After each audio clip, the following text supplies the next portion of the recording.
After years of hard work, Angie took her first vacation on a luxury cruise ship. While sitting in a deck chair, she recognized a former school classmate, a long-lost friend from her old hometown. She crossed the deck and shook hands with her friend and said, "Hello, Angela. I haven't seen you in years. What are you doing these days?" "I'm a lawyer," whispered Angela.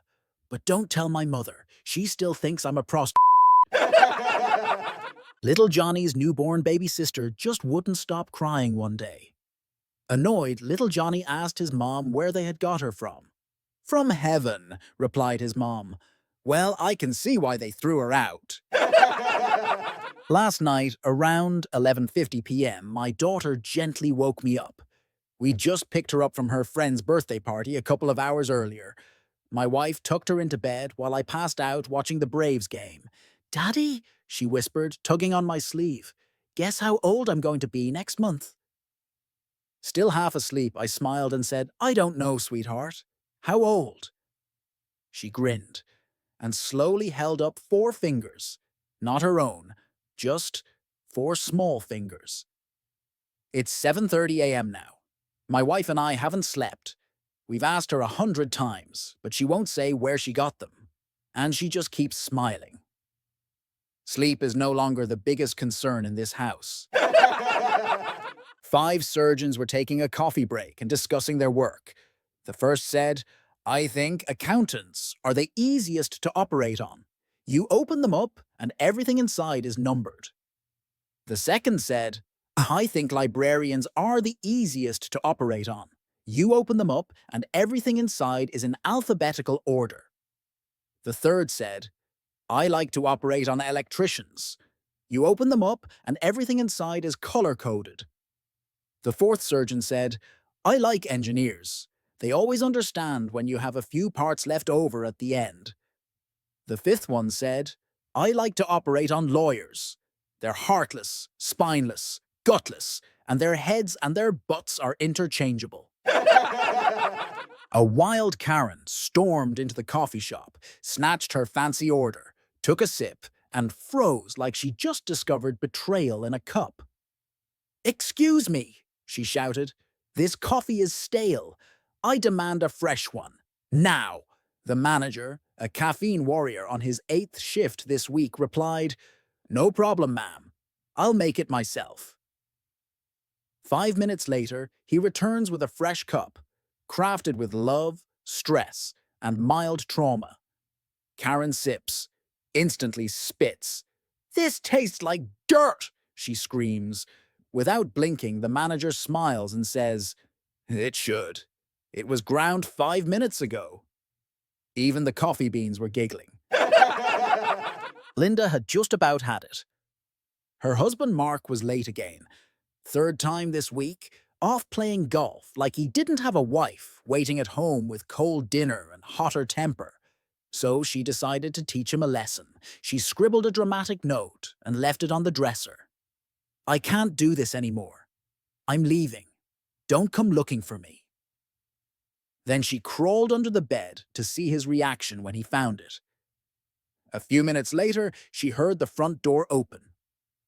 Footsteps, the fridge door, a drink being poured. Then, silence. He walked into the bedroom, picked up the note, and paused. She held her breath. Then he chuckled. Chuckled. She peeked out and saw him grab his phone. "Hey, babe," he said. "She finally did it. Packed her bags and everything. I'll be over in 10. Champagne or wine? Oh, and wear that red thing I like." He hung up, whistling, and walked out the door with a skip-up in his step.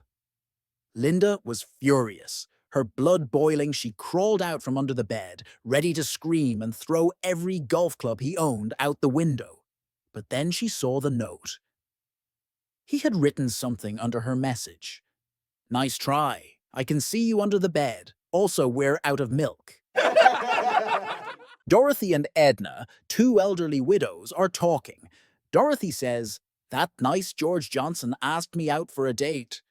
I know you went out with him last week, and I wanted to talk with you about him before I give him my answer."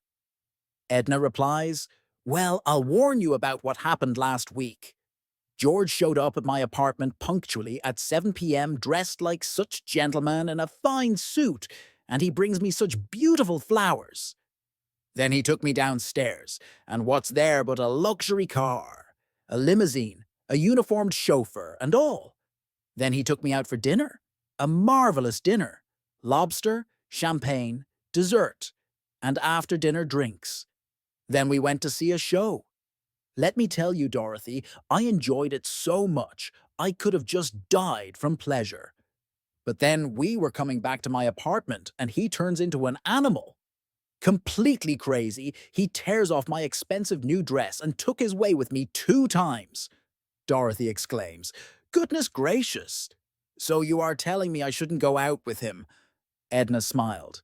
"No, no, not at all. I'm just saying, wear an old dress." A priest, a doctor, and an engineer were waiting one morning for a particularly slow group of golfers. The engineer fumed. "What's with those guys? We must have been waiting for 15 minutes. The doctor chimed in, "I don't know, but I've never seen such inept golf." The priest said, "Here comes the greenskeeper. Let's have a word with him." He said, "Hello, George. What's wrong with that group ahead of us? They're rather slow, aren't they?" The greenskeeper replied, "Oh, yes, that's a group of blind firemen. They lost their sight saving our clubhouse from a fire last year, so we always let them play for free any time." The group fell silent for a moment. The priest said, "That's so sad. I think I will say a special prayer for them tonight." The doctor said, "Good idea. I'm going to contact my ophthalmologist colleague and see if there's anything she can do for them." The engineer said, "Why can't they play at night?" A polar bear and his son were walking through the icy glaciers when the little polar bear says to his father, "Dad, are we pure-blooded polar bear?" The father bear looks at his son and says, "Why, yes, son, of course we are."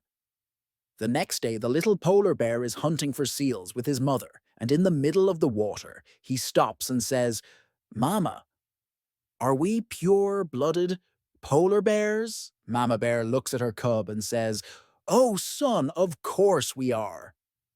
The next day, the cub is hunting with his grandpa, and in the middle of a big ice storm, the little polar bear stops his grandpa and says, "Grandpa, are we pure polar bear?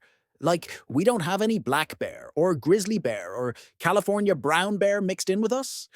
Grandpa Bear looks at him quizzically and says in his deep, gruff voice, "No, no, son. We are pure polar bear. As far back as we go, your great-great-great-grandparents were all pure polar bears. Why do you ask, son?" The little polar bear looks up at his grandpa and says, "Because I'm freezing."